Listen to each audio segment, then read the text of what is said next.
Welcome to the channel guys. कैसे हैं आप लोग? आशा करता हूँ आप लोग अच्छे होंगे।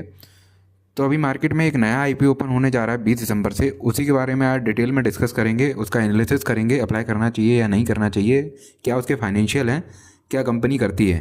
तो सारी चीज़ों के बारे में डिटेल में एक बार डिस्कशन करेंगे। तो चलिए वीडियो को स्टार्ट करता हूँ। मैं सबसे पहले आईपीओ वाले स्क्रीन को आपके लिए लगा लेता हूँ। तो ये हम लोग आ गए हैं आईपीओ वाले स्क्रीन पे। तो बात करें आईपीओ के नाम की, तो आईपीओ का नाम है सेंसोरियम फार्मास्यूटिकल लिमिटेड। सो ये आईपीओ ओपन होगा 20 दिसंबर को, क्लोज होगा 24 दिसंबर के दिन। फेस वैल्यू रखा गया है 10 रुपये पर शेयर्स का। प्राइस बैंड रहेगा 372 से 391 रुपये का।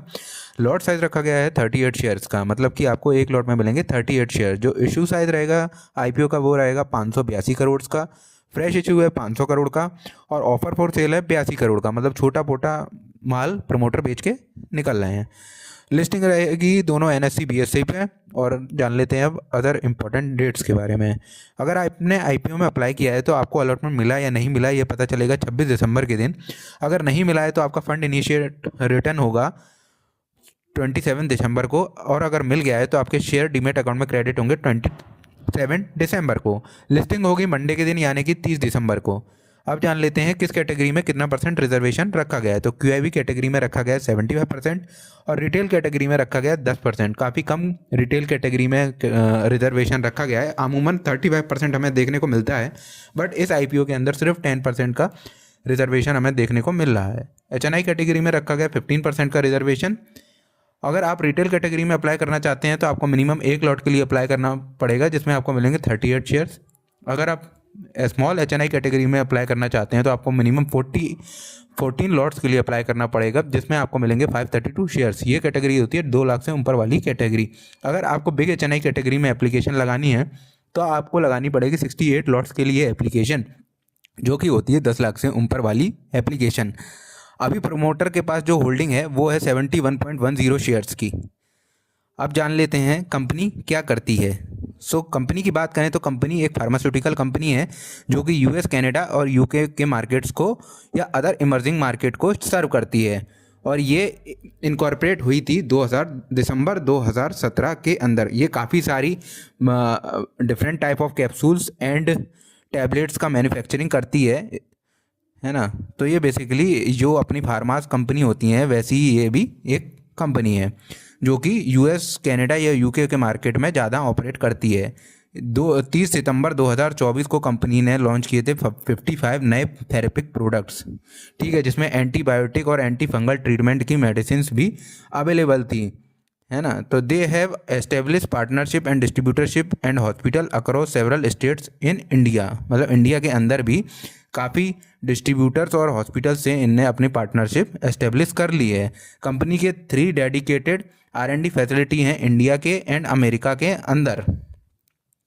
जो कंपनी है वो emerging market across 43 countries and manufacture critical care injectables and IPs. और जो इसकी मैन्युफैक्चरिंग यूनिट है वो अहमदाबाद, गुजरात के अंदर एस्टेब्लिश्ड है ना। कंपनी के कॉम्पिटिटिव स्ट्रेंथ की बात करें तो यूएस, कनाडा और यूके के रेगुलेटेड मार्केट में ये वर्क करती है with US FDA approved manufacturing facility, है ना। काफ़ी एक्सपीरियंस टीम भी इनके पास है और रोबस्ट आर&डी कैपेबिलिटी भी इनके पास है, जो कि इनके पोर्टफोलियो को ड्राइव करती है ना। Long term market agreements and pharmaceutical companies, मतलब लॉन्ग टर्म इनके एग्रीमेंट्स हैं फार्मास्यूटिकल कंपनीज के साथ, जो कि यूएस, कनाडा और यूनाइटेड किंगडम के मार्केट्स को रेगुलेट करती हैं। यूनिक पोर्टफोलियो इनका टैबलेट्स और कैप्सूल्स के अंदर।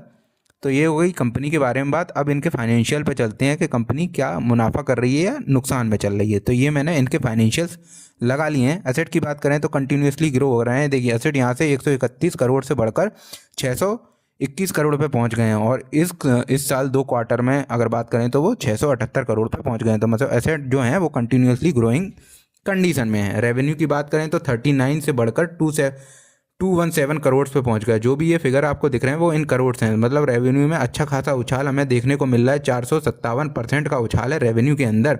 और सेम एस बात करें प्रॉफिट की तो वो 8.5 करोड़ से बढ़कर 32.5 करोड़ पे पहुंच गया। 288% के आसपास उछाल हमें देखने को मिल रहा है प्रॉफिट आफ्टर टैक्स में। तो कंपनी के जो फाइनेंशियल हैं वो भी स्ट्रांग हैं। और जो इनकी बोरोइंग्स हैं वो 242 करोड़ की है। सरप्लस जो है वो 263 करोड़ का है। तो ठीक ठाक है, कंपनी के फाइनेंशियल स्ट्रांग देखने को मिल रहे हैं। और यूएस, कनाडा, अमेरिका के मार्केट में बिजनेस कर भी रही हैं ये, मतलब इनका जो इंटरनेशनल एक्सपोजर है वो भी काफ़ी अच्छे मार्केट्स में है। एक बार पी पे देख लेते हैं, पी क्या रहेगा। पी जो अभी है प्री मार्केट, प्री आईपीओ, वो है 39.77 का, और आफ्टर आईपीओ ये हो जाएगा 28.21 का। पी भी इनका अच्छा है। तो चलिए एक बार जल्दी से नज़र मार लेते हैं क्या ग्रे मार्केट प्रीमियम अभी इस कंपनी का चल रहा है। तो ये मैंने ग्रे मार्केट प्रीमियम वाली स्क्रीन लगा ली है। तो इसमें देखें तो अभी 35 रुपीज़ पर शेयर का हमें लिस्टिंग गेन देखने को मिल रहा है ना। मतलब अराउंड 9% का अगर आप अप्लाई करते हैं तो आप अनुमानित 9% का लिस्टिंग गेन आपको देखने को मिल सकता है। ये प्लस माइनस होता रहता है मार्केट की कंडीशन के हिसाब से, जैसा कि अभी मार्केट में थोड़ा सा हमें डाउन ट्रेंड देखने को मिल रहा है। तो अभी आईपीओ सारे जीएमपीज़ का जो भी जीएमपी है आईपीओज़ का, वो हमें डाउनफॉल कम की साइड ही देखने को मिल रहा है। ऐसा कोई बड़ा उछाल हमें देखने को नहीं मिल रहा है। तो कुल मिला के अच्छी कंपनी है, अच्छे मार्केट में भी वर्क कर रही है। और फार्मा कंपनी का तो आगे आने वाला फ्यूचर भी काफ़ी ब्राइट है, क्योंकि अभी देखें तो ज़्यादातर बीमारियां फैलती रहती हैं। कहीं कोरोना आ जाता है, नहीं तो किसी को किडनी डिजीज़ हो जाता है। ये तो बीमारियां तो लगी रहती हैं। तो फार्मा कंपनीज़ का तो फ्यूचर ब्राइट ही है। सो अप्लाई कर सकते हैं इसमें और लॉन्ग टर्म के लिए। और लिस्टिंग गेन भी आपको 9% अभी दिख रहा है। हो सकता है जब तक इसकी आईपीओ ओपन होने की बारी आए तो ये और बढ़ के 20-30% तक चला जाए। So that's all for today guys, thanks for watching the video. Please like the video and subscribe to the channel. Thank you.